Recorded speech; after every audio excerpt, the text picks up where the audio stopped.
It is a great privilege, pleasure, and honor to say hello to my old friend, a man who really should be leading this country. I only became an American citizen so I can vote for him. I didn't vote this past election. I am saving my vote for when he actually runs for office. He is the one and only, the All-American Brian Stann. There he is.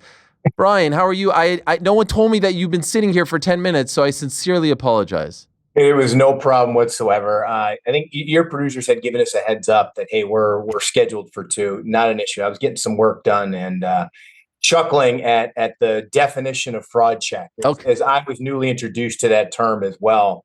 Until this past weekend, I had never heard of it. Okay. Perhaps that exposes maybe your age a little bit, and we're sort of It in the does. same bracket. There's nothing to be ashamed of. Right. I'm actually happy to hear, like, you're aware of stuff. I was prepared for Brian to say, I don't watch this. I have nothing to do with it. I don't want anything to do with it. I don't even know who Bo Nickal is, but you're aware. No, I certainly know who Bo Nickal is, and definitely think that he's got a tremendous ceiling. And sometimes you get in over your head, but other times I think you just fight poorly, right? Sometimes you have a bad performance, and that could have been what happened this past weekend. But no, I definitely still keep an eye on the sport and watch it, and we'll certainly be watching this weekend's pay-per-view. It's a big part of my background. It's crazy now when I start to think and reminisce how long ago it was. And how much of a has-been I am. But it's cool every once in a while with my teenage daughters to try and remind them that there was a time when I was cool. Do they have any recollection of when you were actively fighting? They do. They do, but now it's more like it comes up more in reference when they've got dates to different dances, or people don't want to show up and come to the house on the doorstep when they've got to take them out places, and my background gets blamed for that. But on the flip side, my daughters asked me to come to their school and speak to the school once at chapel. And in that speech, I had embedded some fight clips strategically in there. And I think that they still blame those clips for maybe why boys are hesitant. I love that. I also love this scene right here, like where you look so important right now. You look like the president, the CEO of like a Fortune 500 company. And what I love so much about this is I remember when you were at Fox and you were deciding, do I stay? Do I go? Am I going all in on this MMA broadcasting thing, post-fighting career, or do I just like cut the cord and go out and do something? And from afar, it seems like it's all working out. I remember when you got your MBA, I just found out that you were recently appointed the chairman of the board of Hire Heroes USC. Congratulations. And I'd love to ask you about, what you're doing with them. In addition to that, correct me if I'm wrong, CEO of Hunt Military Communities. And so I'm probably missing a couple things, and please let me know if I am. But what is the day job now? Like, what's the day to day? What is occupying most of your time? Sure. Yeah. No, so I'm the CEO of Hunt Military Communities. We're the largest military housing provider in the country. We've got a portfolio of about 60,000 homes that span from our largest density, which is in Honolulu, through the Pacific Northwest to Florida to Boston, and throughout the Midwest as well, which is really interesting. And that opportunity really was. Really allowed me to combine my private equity background with my affinity for the military, which is great. And me taking on and becoming the chairman of Hire Heroes USA, which that is the nonprofit that I was running while I was fighting, and that was my day job. In between fighting in the cage, it's really cool in that their mission is to help military service members and military spouses get jobs post their military career. In my current role, just last year, we actually hired over 100 military veterans and over 100 military spouses. And so it's really cool that, the things I'm into now can really combine a number of my different passions. And so it did all work out. I still remember my broadcast career very fondly, and there are a tremendous amount of skills that I pull from that background in my current role, right? So much of being a CEO is about communication, and can my communication influence the behavior and the things that my teams do so that we could accomplish our larger goals and ultimately serve the residents and the families that live in our communities. And so I still draw on that an awful lot, still reminisce and think about how much easier that job was relative to the one that I have now. And so do you remember the date of your last event that you called? Oh, I do not. I think it was 2017 though. And it was tough. I mean, it was like leaving a family because, as you know, right, you get so close to that production crew that you travel with all the time. But for me, it was really challenging in that my children were starting to have events every single weekend, and I was gone 2 to 3 weekends a month. And so it was really a decision on, okay, number one, do I want to be present for all these memories as a father? And number two, do I want to be a broadcaster or do I want to run companies? And for me, the absence of a leadership opportunity in my life really helped aid that decision, along with not wanting to miss all those moments with my kids, which is really challenging for broadcasters. When you took that headset off and someone would have said to you like, okay, it's going to work out like this. You'll be at this point in 2025. Would you have been content with that option? Oh, absolutely. I miss it no different than I miss being a Marine Corps officer, no different than I miss very much that walk to the cage and the ability to compete in an octagon. But what I get to do now, I mean, the team of people that I work with, they're incredible, and their passion to serve these military families is beyond anything you can truly measure. And so it's a really inspiring place to be, where you get to lead them and try to find different ways of providing better service to making these military communities more financially viable so that you can reinvest back in them. And we've got an obligation to obviously provide communities for today's military, but we also have to provide it, 30 years from now as well, which means that the strategies with which you do that so you could ultimately sustain and reinvest back in them are very, very complicated. And it's been tremendously challenging, but also really probably some of the best work of my career to do that with these folks and really improve how we're doing that. And obviously my affinity for the military, as you know, right, runs really, really deep. So it keeps me well connected to them. And so, yeah, I'm really satisfied with the decision. No complaints. One of my favorite Brian Stann moments, a moment that I'll never forget, Memorial Day weekend card when you beat Jorge Santiago. You in the middle of the cage, down on your knees. A very emotional moment. So I almost struggle saying favorite, but just like when I think of you, I think of that moment. It's one of the first that comes to mind. Obviously, the WEC title fight and some of your other great battles, but to me, that's like quintessential Brian Stann. That's what you're all about. Is that a fair one to bring up? It's still a memory that I look back on today. It's just what an incredible opportunity. The funny part was the UFC didn't realize that. Like, I had my agent, asking, "Hey, schedule him on this card, schedule him on this card." But for me, it was a lot more spiritual and a lot more personal. You just have, there's a lot you deal with after those types of experiences that you're able, fighting for me gave me the opportunity to channel all of that energy into something constructive. And so it was really symbolic for me and a chance for me to communicate with colleagues of mine that I had for my military service and use something to maybe bring a little bit more brightness to that day, because it's normally it's a challenging weekend for a lot of service members. And I think we do a better job now of messaging that, and that, hey, look, nobody who's died in service to their country would want us to sit around being sad on that weekend. But definitely an awesome memory for me now. To that point, I saw that you recently gave a speech at the naming of the USS Travis Manion. Can you tell us who Travis was and what he meant to your life, and also I do believe what he meant to your MMA career? Yeah, it's a great question. Thank you for bringing that up. So Travis is one of my closest friends, and when I was in the Marine Corps, he was my first wrestling coach. And we'd finish our training for the day, and we found this little tiny gym inside of our barracks that we would go, and we would just crush each other every night and train what we knew. And he knew a ton of wrestling. I knew a little bit of kickboxing.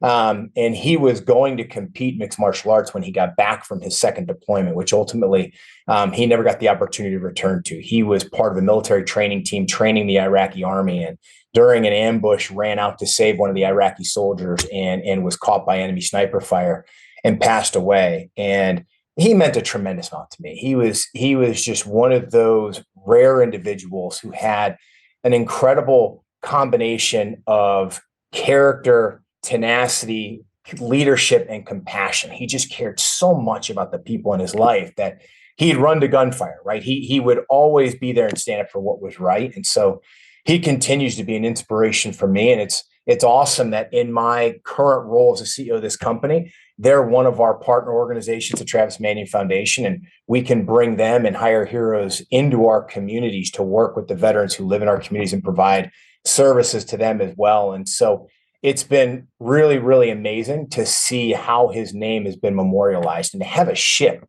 in the fleet named after him represents all the best things, because that is certainly someone you want all your sailors and really warriors across all of our services to emulate. He was just that person, right? And who he died for and what he died for and what it represents is incredible. I know that you've been closely linked to Hire Heroes for a very long time, even dating back to your fighting days. To be named chairman of the board, though, recently, and congratulations once again. What does that entail? What does that mean? Yeah, well, it means that I've got to lead this board and take an overall look and have a say in the direction, the strategy, and the governance of this great organization. And it's wild to me because when a gentleman by the name of John Bardis, who is a businessman who saw a military officer that he just wanted to hire, even though I had no skills whatsoever that meshed with his company, and he hired me and he asked me to start this thing with him. We started it from nothing, right? A handful of people with great ideas, but no resources to start anything, and to see where it is now, being one of the few organizations that Mackenzie Scott Bezos decided to fund to the tune of, $16 million, because they're just that great of an organization, is incredible, right? They help, over 13,000 service members and military spouses each year find meaningful employment.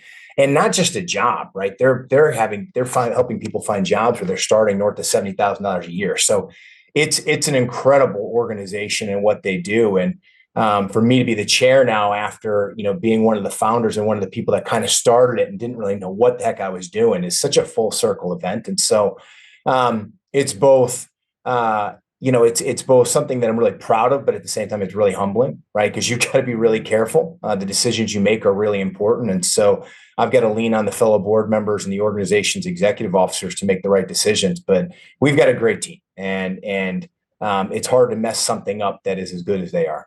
I remember post-fighting, when you were doing a lot of the TV work, John Anik always used to call you the greatest living American. And there was this sort of like joking push for you to run for office.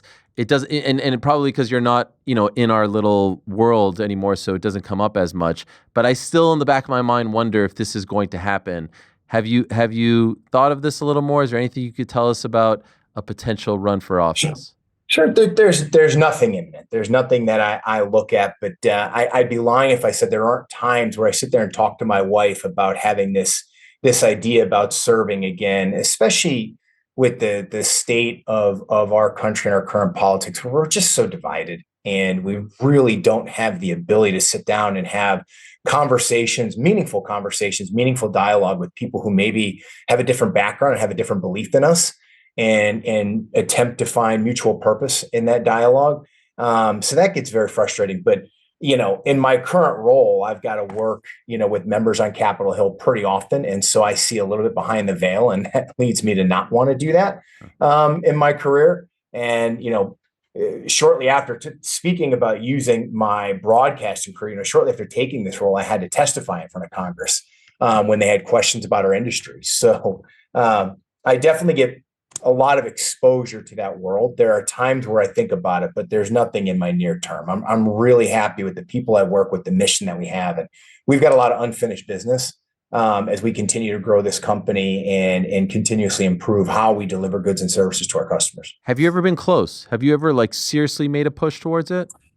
I had a group meet with me several years ago, and they were interested in me either running for Congress or Senate. It was just a preliminary conversation on gauging whether or not I was interested, and if it was a strategy worth looking into. But that's really as far as it was. One lunchtime conversation, and that's it. And so, no, outside of that, there's been nothing else. The last time we spoke was about 3 years ago, amazingly. Time is flying. And I remember you telling me about PFL kind of gauging your interest, whether or not you wanted to work with them, and you respectfully declined, and obviously things are working out great. I'm wondering, since then, has anyone knocked on your door in the MMA world? Has PFL knocked you? Lord knows they could use you. I would say that, unequivocally right now. Has anyone tried to do that in recent years? No, I don't think it's necessarily that I burnt that bridge. I just think that they realized that that wasn't for me. It was, I was leaving broadcasting and I wasn't sure if that was the right move, right? The UFC was phenomenal to me and treated me really well. And I was having conversations with them about whether or not we could do a long-term contract and trying to really decipher whether that's what I wanted to do long-term. Is this what I want my career to be in? And that was right when I got accepted to go to Kellogg. And then I got a job offer from Cerberus Capital, a private equity firm out of New York, to work in one of their portfolio companies. So it was comparing those opportunities and looking at the PFL. I just didn't have a strong belief in their balance sheet and their capitalization and their long-term direction with the tournament format. And it was tough because I had such close affinity and real bonds with people at the UFC that taking that opportunity as well would feel different for me, right? Because I had been treated so well on the production side of the UFC. So no second thoughts about that whatsoever, but there's never been anybody else to reach out since then. Hey there, sorry to interrupt. Just want to remind you, if you haven't already, please do hit that subscribe button. We would appreciate it very much. And while you're at it, give us a thumbs up too. We've got live shows, interviews, clips, and a whole lot more going on this here channel. All right, now back to the show. And there haven't been a ton of players pop up. We had this GFL thing recently, which seems to be DOA. Can I ask, from your perspective, outside looking in now, I said recently that the MMA business industry is in a recession. Not talking about the UFC. The UFC, obviously, the brand is on fire. Their gates are high. Their ticket sales are high. All that stuff. But I just feel the sport as a whole, other promotions aren't as visible here in America, not having as much success. What do you make of the current state of the industry? I think the barriers to entry are massive, right? The success of the UFC, the growth of their brand are just so big. So if you're going to try and enter into this market and compete directly with them, I think it's a real mistake. And I think that it's going to be a hard business model to get investors in because there's just better investment opportunities out there. And there's just been a string of failures. If I were on the outside looking in at this business and where the opportunity is, I think there's actually opportunity more at the feeder level, right? We've seen the Bellator's, the Strike Forces, and they try to come in, and it's almost like they come in almost like the age. They're going to go get the stars that have aged out of the UFC, grab them at the end of their career, and try to wring them out of all the viewership that they can draw off some of your more age stars. And that doesn't work long term. But I think if there's any opportunity in the sport, I think it's really to help fighters train, build a name, and get good before they go to the UFC. I think that's where the opportunities are. And I think that the UFC's done a darn good job using their Fight Pass streaming network for the LFAs and some of the other promotions that are out there. I know Anthony Pettis got a promotion, but I think there's opportunity there. But trying to enter right now big in a primary market, where you're going to try and put together fights and say you've got the best fighters in the world, I'd have a really hard time wanting to invest my money in it. That's for sure. All right. So speaking of the UFC specifically, who or what do you like right now? Is there a guy or gal that you really like, or a fight that you really like? What about the UFC has piqued your interest right now? Yeah, one of the number one things that piqued my interest is the talent of all of these athletes, where I could be watching a card and it's the undercard, and I don't know who these fighters are because I don't have the time to dive into it as much. And their level of ability, their knowledge, and the well-roundedness of their skill set just blows me away all the time, especially the closer you get to the 155-pound, that lightweight weight class. I mean, the talent level in those weight classes is just through the roof. That jumps off the page. These athletes are so good and so skilled now beyond where we were. And I think that it's just going to continue to grow. The sport is attracting a higher caliber athlete than we used to now. And that makes the product more fun to watch. And while some people will say, as you guys were discussing earlier, look, these cards aren't as stacked as they used to be. They may not be selling as many tickets.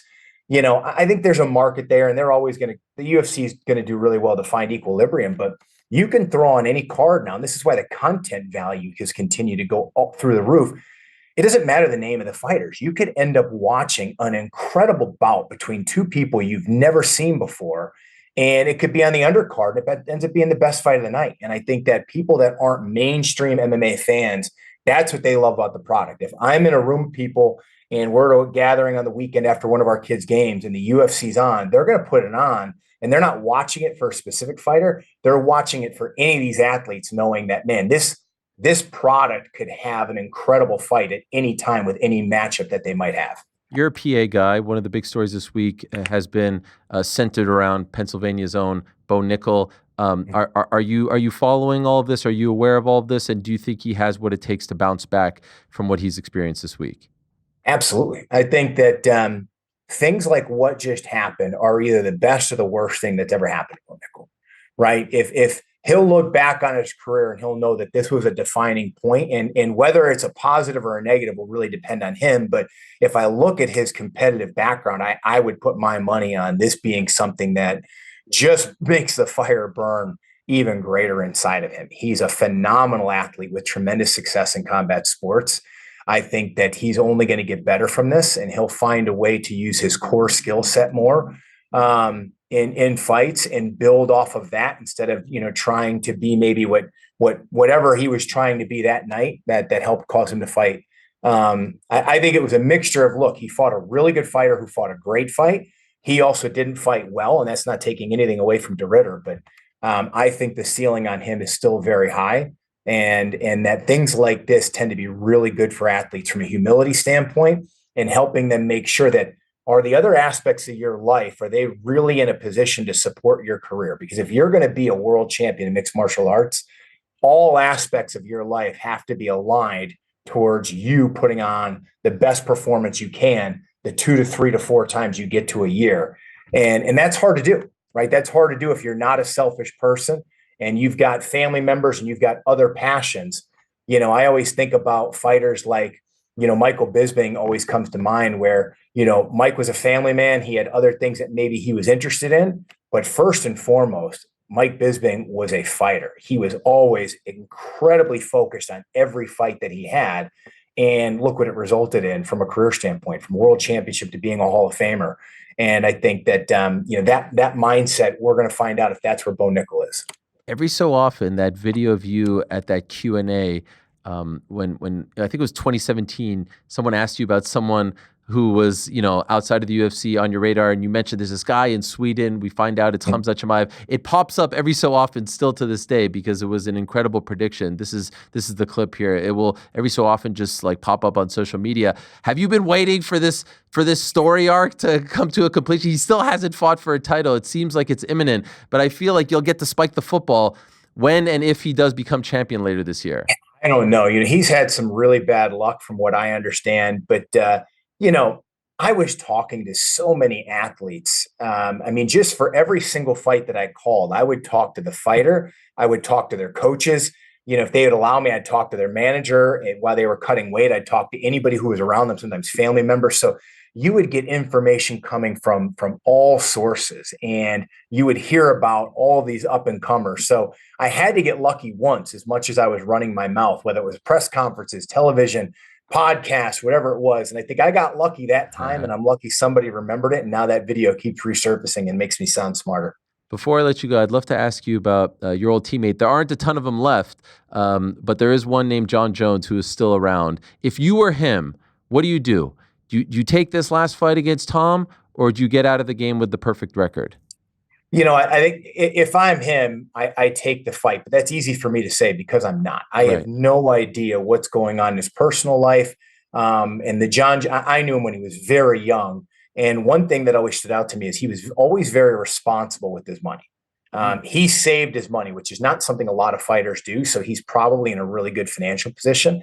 But until I see him actually lose a fight, right, I think it's very hard to bet against him, even against somebody as young and as hungry as Tom Aspinall. But as we know in this sport, everybody has their time. But I don't think anything changes his legacy in terms of being the best, ever to do this, regardless of the outcome of that fight. But when I see those two athletes, you could absolutely see a path to victory for Jon Jones, and one where he could be standing there again, looking at all of us and laughing at any one of us who doubted him, because he's just that good. And I think the thing that makes him most unique, having fought on a couple of fight cards for him, is even guys as great as George St. Pierre, the level of anxiety GSP would get before he made that walk was insurmountable, to the point where he didn't really like it. There were times when Cowboy Cerrone would say he absolutely hated fighting. He just loved the training. When you see Jon Jones in a locker room before he's fighting, right, he looks like a kid who's getting ready to play a middle school basketball game. Like, he's genuinely excited to walk out there in the octagon and destroy the person in front of him.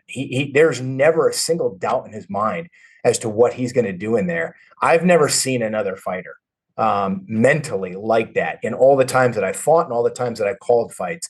Never seen somebody with that level of mentality and that little anxiety before they walked into the octagon. Part of the reason why I think a lot of people consider him the greatest of all time. This has brought me so much joy, Brian. I miss you. We miss you. But I'm so happy that you are enjoying this great success. It's a beautiful thing to see.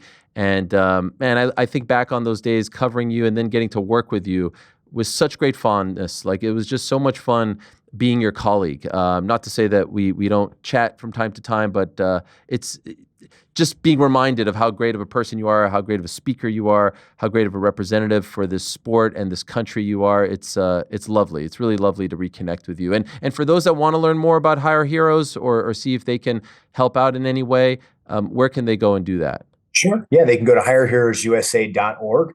Especially if you're a service member out there, you're a military veteran, you're a military spouse, and you're struggling to find work right now.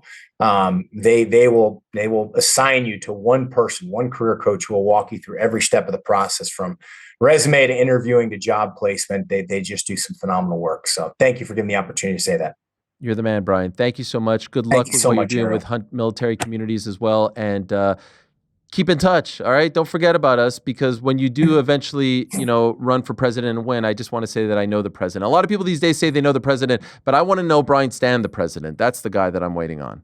You got it. Deal. Ariel, thanks so much for having me on, buddy. It's great to see you. Yes, same here. There he is, the great Brian Stann, the All-American, a Silver Star recipient in the U.S. Marines, retired at just 32 years young, then, of course, worked for Fox as a commentator. His last fight was in 2013. It's been 12 years since that fight against Vanderlei Silva at the Saitama Super Arena, former WEC light heavyweight champion. If you're one of the newer fans, just look him up. Look up who he is, what he stands for, what he represents. And he was such a great commentator, And most importantly, and I had this experience with the vast majority, if not all, such a great teammate. He was a teammate after, when we were both working for Fox. So you would be at events, you would be on the road, and he is who he appears to be. And that's the best thing you could say about Brian Stann. So really, really appreciate him coming on. It was great to catch up with him. Thanks for watching this video. Before you go, if you haven't already, hit that subscribe button for us. Also, give us a thumbs up, leave a nice comment. These things go a long way. And while you're here, do check out the rest of the channel. We've got live shows and full interviews, clips, and a whole lot more. We're doing big things here, and we appreciate your support very much.